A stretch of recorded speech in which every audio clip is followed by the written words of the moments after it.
ఛత్తీస్గఢ్ తెలుగు మహాసభ నెల రోజుల నుండి కష్టపడి ఈనాడు ఒక కొలిక్కి వచ్చింది. ఇది రెండో రోజు ప్రోగ్రాము. నిన్న అద్భుతంగా ప్రోగ్రాం జరిగింది.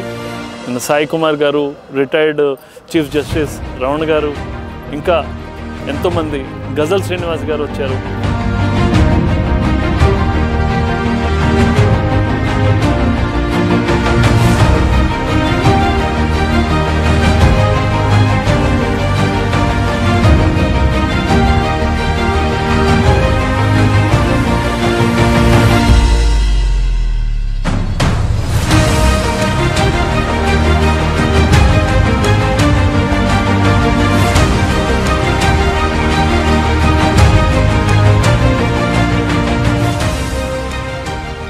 ఇంకా ఎంతోమంది డిగ్నిటరీస్ వచ్చారు. ఈ సభ ఏదైతే ఉందో బహుశా ఇది సెకండ్ సభ. ఈ రెండో సభలో తెలుగువారి సమస్యలన్నీ ఇక్కడ పెట్టారు. సమస్యల్లో ఏంటంటే ఆ నివారణ కోసం ముఖ్యమంత్రి గారు ఇవాళ సాయంత్రం వస్తారు, ఆయనకి జ్ఞాపిక కూడా ఇస్తారు. కాబట్టి ఇలాంటి సభలు ప్రతి ఒక్క స్టేట్ చేయాలి, నేర్చుకోవాలి. ఛత్తీస్గఢ్ని చూసుకొని ప్రతి ఒక్క స్టేటు ఇలాగ ప్రవాసాంధ్రులు అందరూ కలిసి ఇలాంటి ప్రోగ్రామ్స్ చేస్తే ఏంటంటే తెలుగు భాష తాలూకా ఇంపార్టెన్స్ ఏదైతే ఉందో నెక్స్ట్ జనరేషన్కి తెలుగు ఏంటంటే పిల్లలకి మనం నేర్పించాలి. ఏంటంటే ఇంట్లో తెలుగు మాట్లాడడం.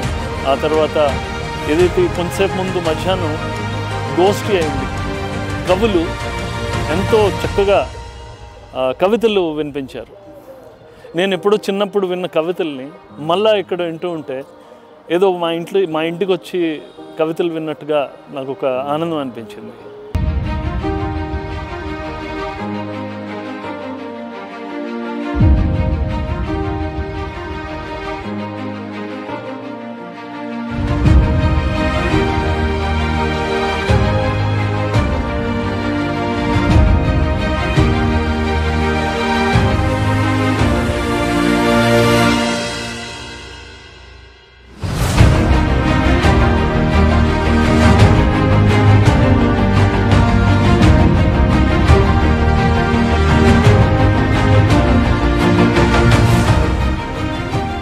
కవితలే కాకుండా డాన్స్ ప్రోగ్రామ్స్, తెలుగు పిల్లలు ఎంతో చక్కగా నిన్న సాయంత్రం ఉమెన్స్ డే సందర్భంగా ఎంతోమంది పిల్లలు డాన్స్ చేశారు.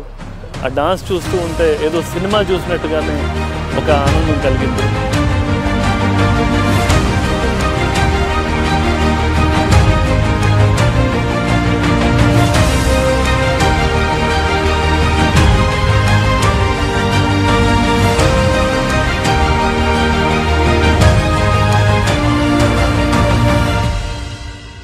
ప్రోగ్రామ్కి కష్టపడిన రుద్రమూర్తి గారు, మురళీ గారు, మరి అలాగే ప్యాట్రన్ స్వామి గారు, ఇంకా మిగతా ఎవరైతే కమిటీ మెంబర్స్ ఉన్నారో వాళ్ళ కృషి ఎన్నో రోజుల నుండి కష్టపడితే ఈ ఒక రూపం తేగలిగారు.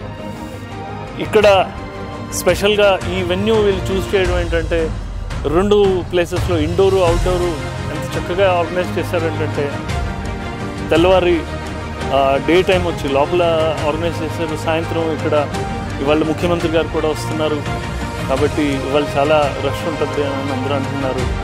మరి నాకొక్కటి ఒక అనుభూతి కలిగింది ఏంటంటే ఈ ప్రోగ్రాం చూసి ఖరగ్పూర్లో కూడా వెస్ట్ బెంగాల్ ఒక మహాసభ ఇలాగే ఎంతోమంది కవుల్ని పిలిచి ఒక చిన్న గోష్ఠిలాగా అక్కడ కూడా మనం చేస్తే ఎంతో మంచి ఒక ఎక్స్పీరియన్స్ కలుగుతుంది. కొత్త నెక్స్ట్ జనరేషన్కి మనం ఏదో నేర్పించడం అంటే మన బాధ్యత. కాబట్టి వాళ్ళకి ఒక పిలిచి ఆ పిల్లలకి నెక్స్ట్ జనరేషన్ వాళ్ళకి మనం ఇది చూపించాలి. మన తెలుగు వాళ్ళ శక్తి ఏంటంటే ఇదే తెలుగు భాష తాలూకు ఒక పట్టు. ఆ పట్టును మనం వదలకూడదు. మదర్ టంగ్ అదే మన పరిచయం. లేకపోతే నెక్స్ట్ జనరేషన్లో తెలుగు వాళ్ళు టైటిల్ తెలుగు ఉంటుంది, రా ఉంటుంది కాబట్టి హిందీలో మాట్లాడతారు. ఆ పరిస్థితి మనం తెచ్చుకోకూడదు. దానికోసమే ఇలాంటి మహాసభలు ఆర్గనైజ్ చేస్తూ ఉంటే ఆ తెలుగు భాష తాలూకు ఇంపార్టెన్స్ అలాగా కంటిన్యూ అవుతూ ఉంటుంది.